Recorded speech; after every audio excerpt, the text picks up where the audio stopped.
বিশ্বের অন্যান্য দেশ এবং সারা দেশের সঙ্গে শুক্রবার রাজ্যেও আন্তর্জাতিক যোগা দিবস উদযাপন করা হয়। রাজ্যের মূল অনুষ্ঠানটি হয় রাজধানী আগরতলার হাপানিয়া এলাকার আন্তর্জাতিক মেলা প্রাঙ্গণের ইন্ডোর স্টেডিয়ামে। এদিনের এই অনুষ্ঠানে মুখ্যমন্ত্রী অধ্যাপক ডক্টর মানিক সাহা সহ অন্যান্য বিশিষ্ট ব্যক্তিবর্গ উপস্থিত ছিলেন।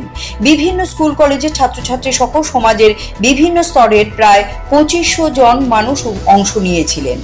অনুষ্ঠানের অংশ হিসেবে রাজধানী আগরতলার এডিনগর এলাকার কৃষি গবেষণা কেন্দ্রের উদ্যোগে বিভিন্ন জাতের মিলেটের বিষয়ে মানুষদের অবগত করতে সচেতনতামূলক পোস্টার, লিফলেট, গাছপালা, প্যাকেজ খাবার ইত্যাদির একটি আকর্ষণীয় প্রদর্শনী স্টল খোলা হয়।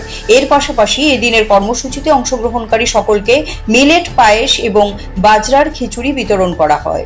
মুখ্যমন্ত্রী অধ্যাপক ডক্টর মানিক সাহা এবং অন্যান্য সমস্ত মন্ত্রী এবং অন্যান্য ভিআইপি এবং বিশিষ্ট ব্যক্তিরা মিলেট ডিসপ্লে স্টল পরিদর্শন করেন। ডিসপ্লে কাউন্টার থেকে রঙিন লিফলেট বিতরণ এবং সচেতনতামূলক মেসেজের ব্যবস্থা করা হয়েছে।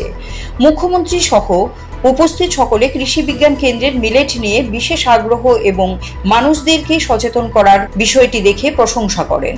উপস্থিত ছিলেন কৃষি গবেষণা কেন্দ্রের প্রধান জয়েন্ট ডিরেক্টর ডক্টর উত্তম সাহা সহ কৃষি গবেষণা কেন্দ্রের অন্যান্য আধিকারিক এবং কর্মচারীরা।